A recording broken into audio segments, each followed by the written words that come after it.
அன்பிற்கும் பாசத்திற்கும் அடிமையான மேசராசி அன்பு சொந்தங்களுக்கு வணக்கங்க. மேசராசி சமாதானத்தையும் அமைதியையும் விரும்பக்கூடியவங்க. கடினமான வேலையுமே திட்டமிட்டு ஈஸியாக செஞ்சு முடிக்கக்கூடிய சக்தி கொண்டவங்க. உறுதியான மனம் கொண்டவங்க. எடுத்த வேலையை சரியாக முடிப்பீங்க. ஒரு தடவை முடிவு பண்ணிட்டா என் பேச்சை நானே கேட்க மாட்டேன்னு சொல்கிற மாதிரி ஒரு தடவை முடிவு பண்ணிட்டா அந்த முடிவில் இருந்து மாறவே மாட்டீங்க. அதே மாதிரி யாரையும் சார்ந்து வாழக்கூடாது, உழைப்பால் முன்னேறணும் அப்படிங்கிற குணம் கொண்ட மேச ராசிக்கு சனி பகவானினுடைய பெயர்ச்சி அப்படிங்கிறது உங்களுக்கு 7.5 சனியாக ஸ்டார்ட் ஆயிடுச்சு. ஆரம்பிக்கிறது விரய சனியாகவும் தொடங்குச்சு. என்னதான் சனி பெயர்ச்சிங்கிறது உங்களுக்கு பாதிப்பை கொடுக்காது செய்யாதுன்னு சொல்லி இருந்தாலும் மேஷத்திற்கு உள்ளுக்குள்ள மனசு எப்படி இருந்துச்சுன்னா எப்போதான் அந்த சனீஸ்வர பகவான் வேலையை காட்ட போகிறாரோ தெரியலையே. ஆல்ரெடி அந்த ஆள் நல்ல நிலையில் இருந்தப்போ கூட எனக்கு பெருசாக எந்த மாற்றமும் இல்லை, தெய்வமே என்னை விட்டுரு அப்படிங்கிற மாதிரி பயத்தோட தான் நம்ம வாழ்க்கை போய்கிட்டு இருந்துச்சு இல்லையா. மேஷம் இதை மறுக்க முடியுமா? ஆனால் கெட்டதுலேயும் இந்த நல்லதுன்னு சொல்லுவாங்க இல்லையா. என்னதான் உங்களுக்கு இந்த 7.5 சனி தொடக்கமாக இருக்கட்டும், விரய சனியாக இருக்கட்டும், சனீஸ்வர பகவானினுடைய பாதிப்பு அப்படிங்கிறது இருந்துக்கிட்டு தான் இருக்கும். அதில் ஒரு மாற்றமாக தம்பி பயப்படாத நான் வர்றேன் அப்படிங்கிறது. இந்த வாத்தியார் பார்த்தீங்கன்னா நம்ம அடிக்கிறதுக்கு முன்னாடி ஒரு குச்சி எடுத்துகிட்டு நிற்கிறாரு. நம்மளும் கையை நீட்டிட்டு நிற்கிறோன்னு வைங்க. அந்த சமயத்தில் பிரின்சிபல் கிட்ட இருந்து ஏதாவது ஒரு வரிக்க வருது, சார் உங்களை கூட்டிகிட்டு வர சொன்னார்னு சொல்லிட்டு அந்த சமயத்தில் நம்ம அடிக்கிறத விட்டுட்டு அந்த வாத்தியார் நம்ம கிளாஸ் ரூம் விட்டுட்டு போனால் எப்படி இருக்கும்? அதே மாதிரி நம்மளை அடிக்கிற சமயத்தில் அவர் பீரியட் முடிஞ்சிட்டா எப்படி இருக்கும்? அந்த மாதிரி எப்படி இருக்கும்? அந்த மாதிரி ஒரு அதிர்ஷ்டம் தான் மேச ராசிக்கு கை கொடுக்க போகுதுங்க. நீங்களே ஆச்சரியமாக பார்க்குறீங்க இல்லையா. அந்த மாதிரி தாங்க இந்த மேச ராசியில் இருக்கக்கூடிய அன்பர்களுக்கு இனி வரக்கூடிய நாட்கள் நீங்கள் எதிர்பாராத அளவுக்கு மாற்றத்தை கொடுக்க போகுதுங்க. மேச ராசியில் இருக்கக்கூடிய நீங்கள் வெளியிலிருந்து வீட்டுக்கு வந்ததுமே நிம்மதி இல்லாத ஒரு நிலை.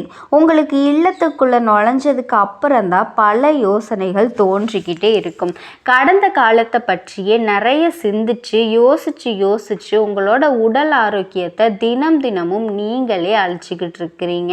தயவு செஞ்சு நான் ஒன்று மட்டும் சொல்லிக்கிறேங்க. மேஷத்திற்கு காதல் இந்த காலகட்டத்தில் பொருந்தாது. யார் மீதும் அளவு கடந்த அன்பை வச்சிடாதீங்க. நீங்க அன்பை வச்சா உங்களுக்கு திரும்ப கிடைக்கிறது முதுகுல ஈட்டி தான். இப்பவே சொல்லிட்டேன். தயவு செஞ்சு காதல் தோல்வியை நீங்க வெல்லணும். ஏன்னா அதிலிருந்து கடந்து வரணும். அது மட்டும்தான் ஒரே வழி. உங்களை விட்டுட்டு போனவங்க நிச்சயமாக உங்களை தேடி வருவாங்க. நீங்கள் உங்களோட இலக்கை நோக்கி மட்டும் நகர்ந்தீங்கன்னா போதும். எந்த விதமான கெடுதல்களும் கெட்ட விஷயங்களும் மேலும் உங்களுக்கு நடக்காமல் இருக்கும். சனீஸ்வரருடைய வக்ர பார்வை தொடங்கிருச்சுங்க அப்படின்னு எந்த விதமான பயத்தையும் நீங்கள் மேற்கொள்ளாமல் இருக்கணும். அதாவது சனி பகவானே உங்களுக்கு ஏதாவது கெடுதலை செய்யணும் அப்படின்னு நினச்சாலும் அந்த முருகன், அந்த சண்முகநாதன் அந்த கெடுதல்களில் இருந்து உங்களை நிச்சயமாக காப்பாற்றியே தீருவார். அதில் எந்த விதமான ஒரு மாற்றமுமே கிடையாதுங்க. ராகுவை போல கொடுப்பார் இல்லை, கேதுவை போல கெடுப்பார் இல்லைன்னு சொல்லுவாங்க. அப்பேற்பட்ட கெடுதல்களை கொடுக்கக்கூடிய கேதுவிடமிருந்து உங்களுடைய செவ்வாய் நகர்ந்து போகும் பொழுது மிகப்பெரிய அளவில் உங்களை நோக்கி வரக்கூடிய கெடுதல்கள் உங்ககிட்ட வராமல் வேறு ஒரு இடத்துக்கு திசை மாறி போயிருங்க. மிகப்பெரிய அளவில் மேஷம் நினச்ச காரியத்தை நோக்கி அதிவேகமாக நகரக்கூடிய காலம்தான் இது. அதனால தான் ஆரம்பத்திலேயே நான் சொன்னேன், கடந்த காலத்தை நினச்சி நிகழ்காலத்தை நீங்கள் தொலைக்காமல் இருங்க. மிகப்பெரிய அளவில் உங்களுக்கு வேலை பளு அதிகரிக்கும். நீங்கள் கடந்த காலத்தில் செஞ்ச வேலையை விட இனி வரக்கூடிய நாட்களில், அதாவது இந்த 2025 முடிகிறதுக்கு இன்னும் 5.5 மாதம் இருக்குது. அந்த 5.5 மாதமும் உங்களோட வேலை பளு நிச்சயமாக அதிகரிக்கும். அப்படி இருக்கும் பட்சத்தில் நீங்கள் உங்கள் லட்சியத்தை நோக்கி மட்டுமே நகரணும். உங்களோட சிந்தனையை எந்த ஒரு விஷயத்துலையுமே சிதறடி தலைவைக்காமல் இருக்கணும். முக்கியமாக அந்நியர்களுடைய விஷயத்தில் தயவு செஞ்சு தலையிடாதீங்க. அந்நியர் அப்படிங்கிற சொல்கிற பட்சத்தில் இந்த இடத்துல சில பேருக்கு ஒரு சந்தேகம் வரும். அந்நியர்கள் அப்படின்னா வெளியாட்களா அப்படின்னா நிச்சயமாக இல்லைங்க. இரத்த பந்தங்களாகவே இருந்தாலும் தயவு செஞ்சு உங்களுடைய சகோதர சகோதரிகள் விஷயத்தில் நீங்கள் தலையிடாமல் இருங்க. உங்களை பொறுத்த வரைக்கும் குதிரைக்கு இருபுறமும் கண்கள் மூடி இருக்கும். அதை போல தான் நீங்கள் உங்கள் குடும்பம், உங்களின் பிள்ளைகள், உங்களின் கணவன், உங்களின் மனைவி அப்படிங்கிற மேஷம் குடும்பத்தில் மட்டும் கவனம் செலுத்தி பிறர் விஷயத்தில் தலையிடாமல் இருந்தால் நீங்கள் மேலும் மேலும் வாழ்க்கையில் உயர்ந்துக்கிட்டே இருப்பீங்க. ஆனால் அதை உங்களால் அவ்வளோ சீக்கிரம் செய்யவே முடியாது. ஊருக்கே உழைச்சி வீணாக போகிறது தான் உங்களோட விதியாகவே இருக்குது. தயவு செஞ்சு இனியும் அடுத்தவர்களுடைய பிரச்சனையில் தலையிடாமல் இருங்க. மேசராசியில் இருக்கக்கூடிய பெண்களும் சரி, முதியோர்களும் விரதம் இருந்து உங்கள் உடலின் ஆரோக்கியத்தை தினம் தினம் தொலைச்சிக்கிட்டே இருக்கீங்க. நான் ஒன்று மட்டும் உங்ககிட்ட சொல்லி வேண்டிக்கிறேங்க.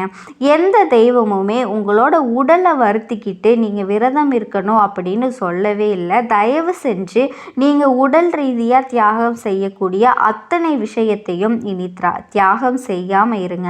மனசளவில் உங்களால் எத்தனை விஷயங்களை தியாகம் செய்ய முடியுமோ அத்தனை விஷயங்களையுமே தியாகம் செய்வதற்காக அந்த தெய்வத்தை நீங்கள் தியாகம் செஞ்சு உங்களையே நீங்கள் அர்ப்பணிச்சுக்கோங்க. மிகப்பெரிய அளவில் அந்த சுப்பிரமணியனே உங்களோட நெஞ்சில் குடியிருக்க போகிறாரு அப்படிங்கிறதுல எந்த விதமான மாற்று கருத்துமே கிடையாது. திருமணம் ஆகாமல் இருக்கக்கூடிய மேசராசி அன்பர்களுக்கு இந்த காலகட்டத்தில் நிச்சயமாக திருமணம் நடக்க போகுதுங்க. நீங்கள் எதிர்பார்த்த அளவிற்கு வரணும் அமைய போகுது. உங்களின் வாழ்க்கை தலைகீழாக மாறப்போகுது. யாருமே எனக்கு துணை இல்லையே, யாருமே எனக்கு ஆதரவாக இல்லையே அப்படின்னு தினம் தினம் இரவில் எல்லாரும் தூங்கினதுக்கு அப்புறம் கூட நீங்கள் பூஜை அறைக்கு போய் கண்ணீர் விட்டு கதறி அழுறது அந்த முருகனுக்கே கேட்டுருச்சுங்க.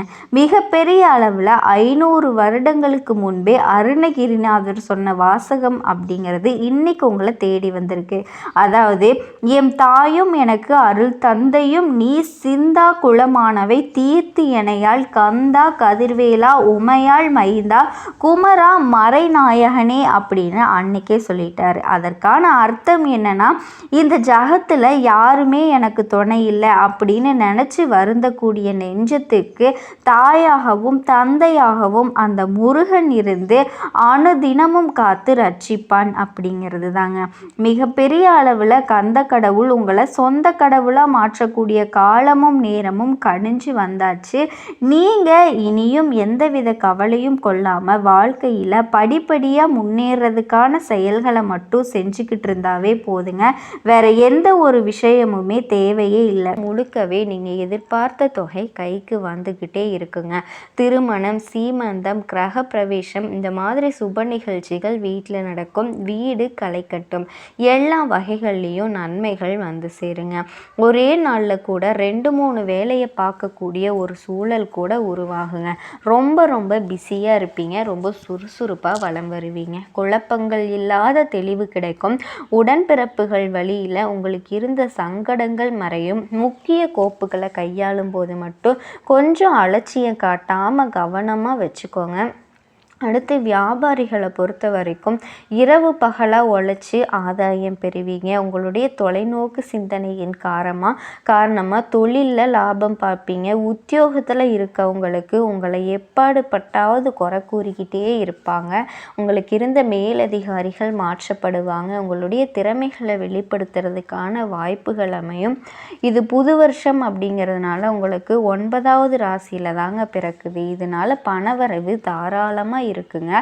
உறவுக்காரர்களுடைய வீட்டு விசேஷங்களை கூட உங்களை முன்னின்று நடத்தி கொடுக்க சொல்லுவாங்க. எதிர்பார்த்த பணம் வரும். சுருக்கமாக சொல்லணுன்னா, இந்த காலகட்டத்தில் கடினமாக உழைப்பீங்க. தன்னம்பிக்கையில் சாதிக்கக்கூடிய வருஷனே சொல்லலாங்க. உங்களை பொறுத்த வரைக்கும் பொதுவாக பரிகாரம் அப்படிங்கிறது பிள்ளையார்பட்டி கற்பக விநாயகரை வணங்குறதுனால ஔவையார் அருளிய அகைவளை தினமும் படிக்கிறதுனால, அது மட்டும் இல்லாமல் எலுமிச்சை மரக்கன்று நட்டு பராமரிக்கிறதுனாலையும், ஏழை பிள்ளைகளுக்கு உதவி செய்கிறதுனாலையும் எதிலும் வெற்றி எங்கும் வெற்றி, தொட்டதெல்லாம் விளங்கும் தொட்டதெல்லாம் பொன்னாக மாறுங்க. உங்களால் முடியாததுன்னு இந்த வருஷத்தில் யாராலையுமே சொல்ல முடியாது. மேசராசிக்காரங்க ஒன்றும் பயப்படவே தேவையில்லை. இந்த காலகட்டம் உங்களுக்கு சாதகமாக இருக்குங்க. ஸோ இப்போ வரைக்கும் பார்த்த பொது பலன்கள் கண்டிப்பாக உங்களுடைய வாழ்க்கையில் ஒரு மாற்றத்தை ஏற்படுத்தணும்னு எனக்கு நம்பிக்கையோடு இருக்குங்க. கண்டிப்பாக மாறும். நீங்கள் எதிர்பார்த்த வாழ்க்கையும் அமையும்.